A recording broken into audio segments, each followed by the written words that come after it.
Mais en fait, il n'y a rien à faire. Je pense que les réalisateurs, les réalisatrices qui nous présentent des films, que ce soit des fictions ou des documentaires, sont toujours inspirés par leur vécu, par ce qu'ils vivent, par ce qu'ils peuvent rencontrer. Et donc, voilà, c'est vrai que la question migratoire est de plus en plus présente dans tous les films qu'on nous propose, parce que c'est une problématique qui prend de plus en plus d'ampleur, qui agite énormément la Méditerranée et le reste de l'Europe et du monde. Du coup, les réalisateurs viennent avec des films qui abordent ces questions. Alors, il y a deux façons d'aborder. Il y a ceux qui abordent ça à travers les fictions ou les documentaires qui finalement apportent des choses différentes. Une fiction, parfois, permet au public qui est peut-être un peu plus sensible ou qui est peut-être moins directement attaché à ces questions de migration, de pouvoir quand même à travers une fiction, pouvoir se représenter le film, pouvoir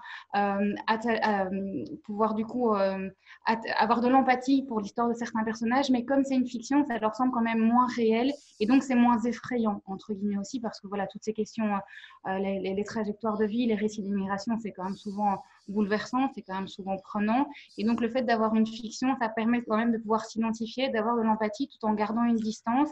Et donc ça peut faire germer dans l'esprit de certains spectateurs une petite graine en disant ah ben voilà ce qu'ils vivent, voilà comment ça se passe, voilà comment ils sont accueillis une fois qu'ils arrivent, si jamais en Europe. Et de l'autre côté, parfois les documentaires sont quand même beaucoup plus frontaux et voilà, il faut parfois être bien accroché pour pouvoir voir certains documentaires sur la migration. Et là, je pense qu'on touche un public qui est peut-être un peu plus convaincu par la nécessité de raconter tous ces récits et de pouvoir garder aussi une trace de ce qui se passe actuellement sur le pourtour méditerranéen.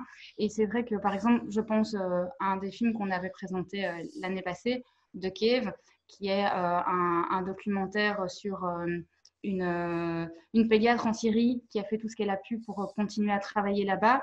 Et ben, voilà, c'est vrai que ce documentaire-là, il fallait avoir envie de pouvoir y aller, de pouvoir le regarder. Et même si il nous parle un peu moins du trajet de la migration, il nous explique pourquoi et quelles sont les raisons qui poussent certaines personnes à quitter leur région, à quitter leur ville, leur pays, leur famille, et de migrer. Donc du coup, c'est vrai que le cinéma nous apporte un regard euh, qui, qui est parfois un peu plus léger si on est avec les fictions, qui nous permet quand même de réfléchir à la question sans être trop bouleversé. Et par contre, les documentaires sont, eux, du coup, souvent très impactants.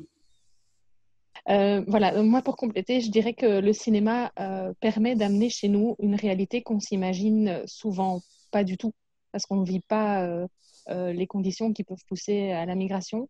Ça permet de montrer un autre vécu qu'on a du mal à comprendre et qu'on n'envisage pas. Et je pense aussi que le cinéma permet une personnalisation du récit. Ça va montrer des gens, des, le récit de certaines personnes et pas d'un groupe, comme on identifie souvent les migrants de manière générale. Là, ça va montrer l'histoire de telle personne avec son vécu, sa propre histoire. Et donc, ça va permettre aux gens aussi de s'identifier à ces personnes. Éventuellement, par exemple, si ça raconte l'histoire d'un père qui doit fuir la guerre avec son enfant, mais ceux qui ont des enfants eux-mêmes vont pouvoir plus facilement s'identifier aux peurs, au vécu que, que vivent ces personnes. Et donc, je pense que là, le cinéma a un grand rôle à jouer.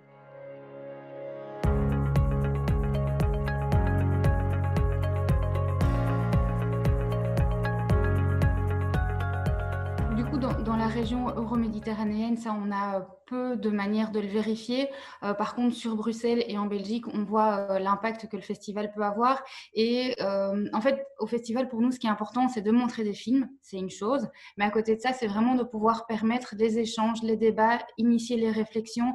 Et donc, on a régulièrement des associations bruxelloises ou belges que l'on contacte et avec lesquelles on organise des séances en collaboration. Des associations qui ont l'habitude de travailler un peu plus sur telle ou telle thématique. Et donc, ce qui nous permet d'inviter ces associations comme modérateurs de débat.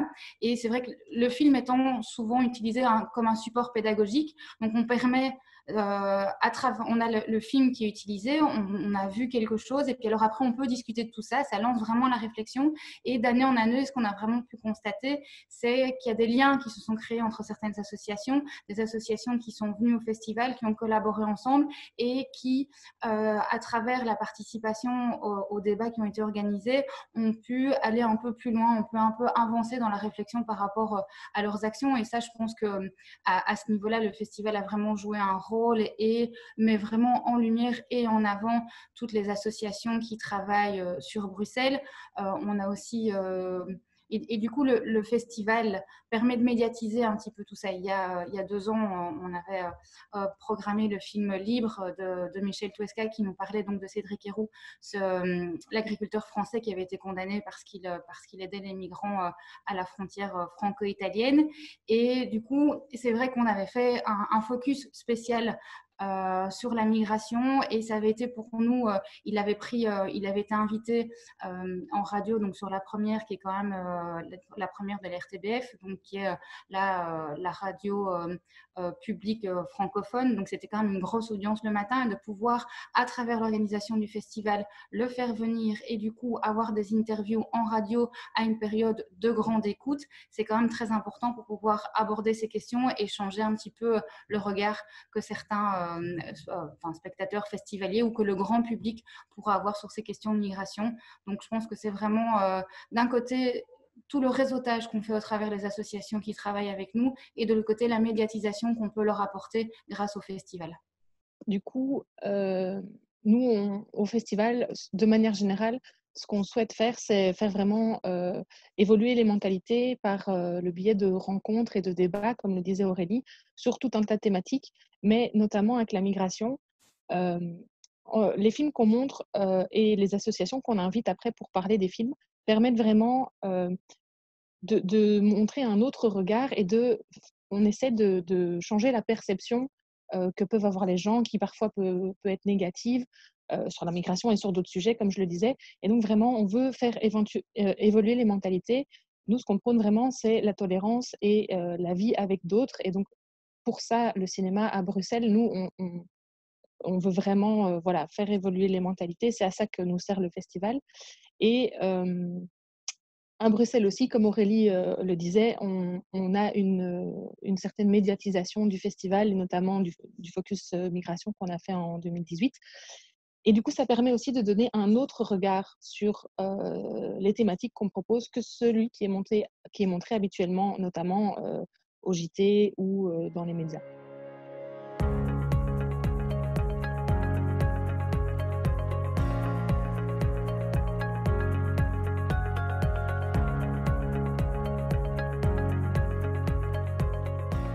La crise du Covid a vraiment, d'un côté, je pense qu'il y a des gens qui étaient déjà anti-migration, pourraient le devenir encore un peu plus actuellement, parce que voilà, si déjà notre voisin est notre ennemi, alors qu'en est-il de quelqu'un qu'on ne connaît pas du tout, qui ne partage pas notre langage, qui ne partage pas notre culture? Et en plus, à côté de ça, l'Europe va connaître une crise économique qui va être, parce qu'il y a plein de gens, il y a plein de petites entreprises qui vont se retrouver en faillite, il va y avoir un chômage, et donc on va probablement avoir aussi ce discours du « nous d'abord avant d'aller aider les autres » qui va probablement ressortir. Et de l'autre côté, quand on est un petit peu ressorti de tout ça et qu'on a pris un peu de recul, ça a mis en exergue aussi la façon dont les migrants étaient traités. On leur demande et de mettre en avant l'injustice qu'il y a face à eux, qu'ils ont pour pouvoir se protéger de ce virus. Comment peuvent-ils se protéger quand ils n'ont même pas accès à des conditions d'hygiène de base? Comment se laver les mains si on n'a pas l'eau courante? Comment garder une distanciation sociale s'ils sont tous encaqués les uns sur les autres? Donc effectivement, je pense que la crise va renforcer ces positions. Maintenant, ce que j'espère que le cinéma puisse faire, alors ça ne va pas arriver tout de suite, parce qu'on sait bien que pour produire un film, il y a toujours un décalage entre la réalité et puis le temps de tourner le film, de le produire et puis qu'il puisse arriver sur les écrans. Mais j'ai quand même espoir que le cinéma puisse nous permettre à tous de prendre un peu de recul par rapport à ce qu'on vit actuellement, parce que je pense qu'on est tous, c'est une situation inédite pour tout le monde, et qu'on est tous forts dans l'émotion et dans le repli sur soi, et de se retrouver dans ce qui nous réconforte, et qu'avec le cinéma, avec les films qu'on va pouvoir avoir, on va pouvoir reculer en disant bon, mais voilà, je vis ce que je vis actuellement, mais n'oublions pas pas ce que d'autres peuvent vivre et à quel point les conditions de vie des uns et des autres sont fortement différentes. C'est essayer d'avoir un peu plus d'ouverture d'esprit et d'empathie grâce à ces récits qui vont nous revenir, je l'espère, et que le cinéma à ce niveau-là va pouvoir nous permettre de prendre du recul sur notre propre vécu. Maintenant, c'est vrai qu'au festival, on n'aime pas les extrêmes parce que défendre on prône aussi la mesure et de pouvoir faire les choses de manière raisonnée et de pouvoir être réaliste par rapport à ce qu'on peut faire aussi. Donc, de replacer la balle au centre, je ne sais pas si le cinéma est vraiment là pour devenir neutre parce qu'il n'y a rien à faire. Le cinéma, c'est quand même quelque chose qui provoque des émotions qui sont très fortes. Donc, on est souvent dans l'empathie, on est souvent dans le ressenti. Et donc, c'est très subjectif finalement la façon de recevoir un film et la façon d'en discuter après. Donc, placer la balle au centre, je ne suis pas certaine que le cinéma puisse le faire, mais j'espère en tout cas que chacun pourra prendre un peu de recul par rapport à des positions qui seraient trop radicales. Voilà, moi pour compléter ce que disait Aurélie, en effet, au festival, on n'aime pas les extrêmes et donc on va toujours essayer d'avoir un propos un peu nuancé. Et là, le cinéma a de nouveau un grand rôle à jouer parce que généralement, ça propose un plus long récit que ce qui est montré dans les médias, etc. Et donc, ça permet de ne pas avoir ce côté hyper émotionnel et hyper humanitaire sur les migrants qui prennent tous les risques, qui abandonnent tout pour venir jusqu'ici. Et de l'autre côté, ceux qui pensent qu'ils viennent voler nos emplois, détruire notre culture. Souvent, le cinéma va montrer, même s'il y a un point de vue qui est défendu, en effet, le rôle du cinéma, c'est pas d'être neutre, même s'il y a un point de vue qui est défendu, souvent, il y aura un petit peu des deux. Rien n'est jamais ni blanc ni noir au cinéma, et donc ça va permettre un peu de nuancer le propos beaucoup plus que ce qui est fait dans les médias. Et donc, on espère, comme disait Aurélie, d'ici 1 an ou 2, on aura des films qui auront été tournés après la crise du Covid, mais que le cinéma permettra de nuancer un peu le clivage pour l'instant est, qui est là quand on parle de migration, quoi.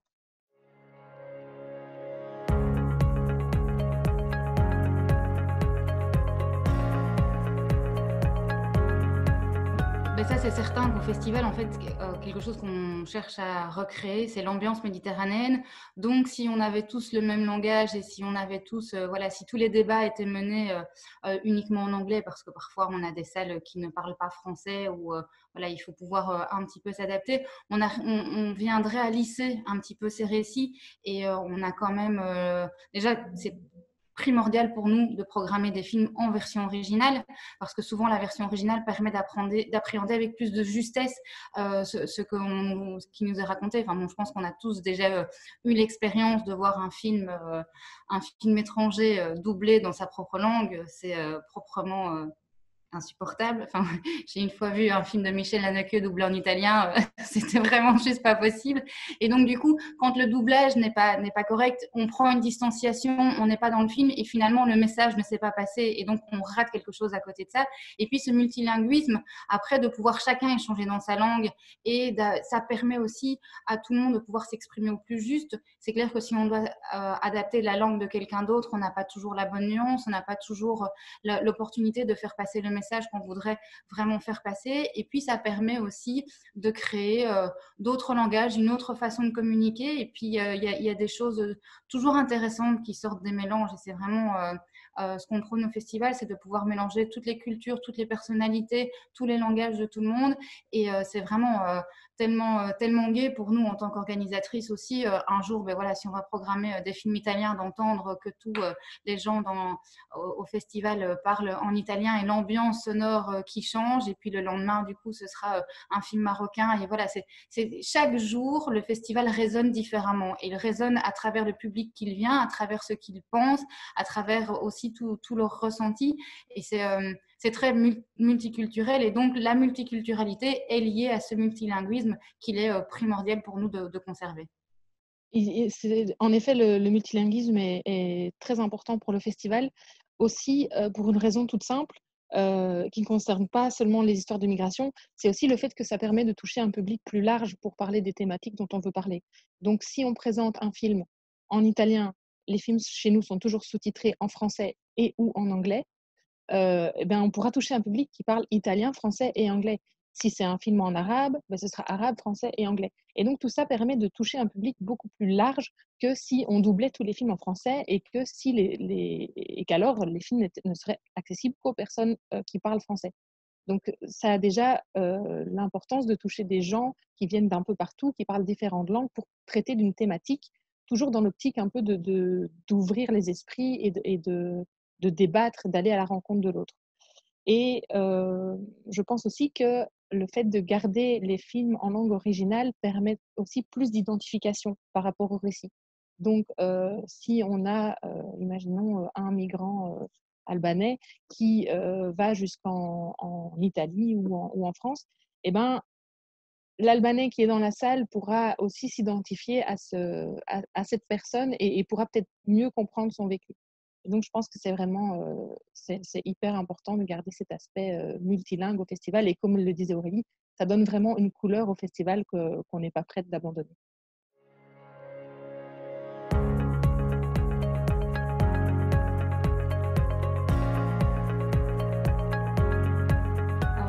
C'est vrai que j'ai déjà évoqué le titre tout à l'heure, Libre de Michel Touesca.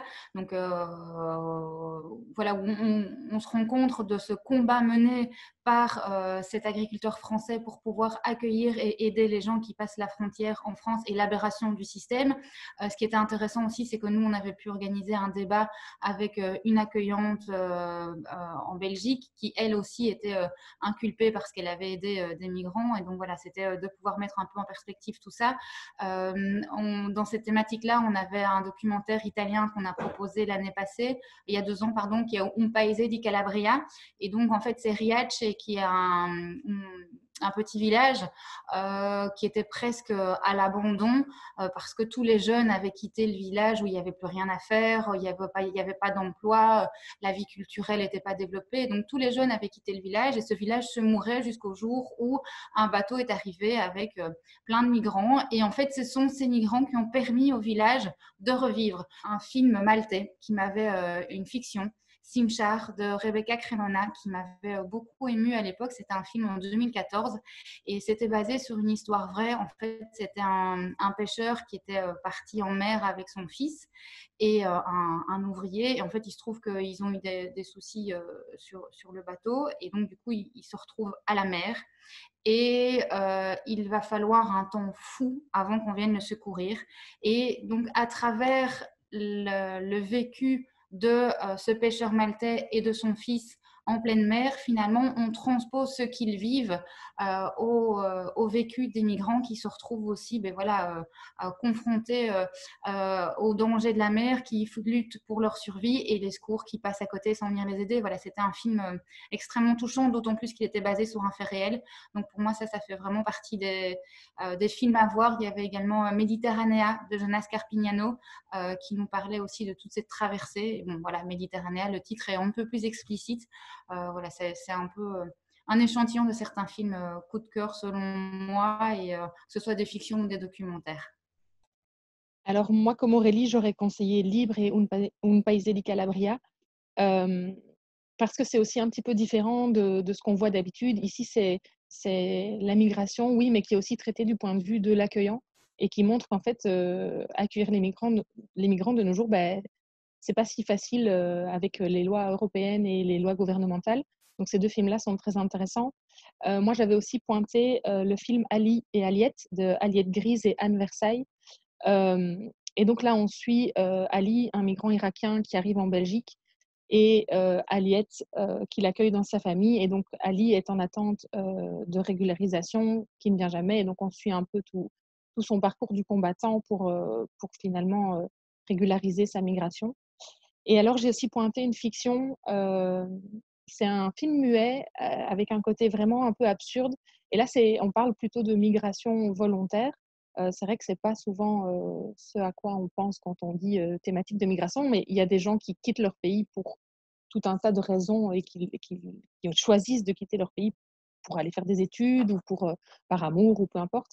Et donc ici, c'est un film muet qui nous raconte l'histoire d'un homme qui quitte la Palestine, qui émigre à Paris et à New York, et où qu'il aille et quoi qu'il fasse, il y a toujours des situations qui le ramènent à son pays. Et donc là, c'est vraiment la migration du point de vue du déracinement et du manque de son pays et du manque de ses racines, en fait. Et c'est un film comique un peu absurde sur ce thème.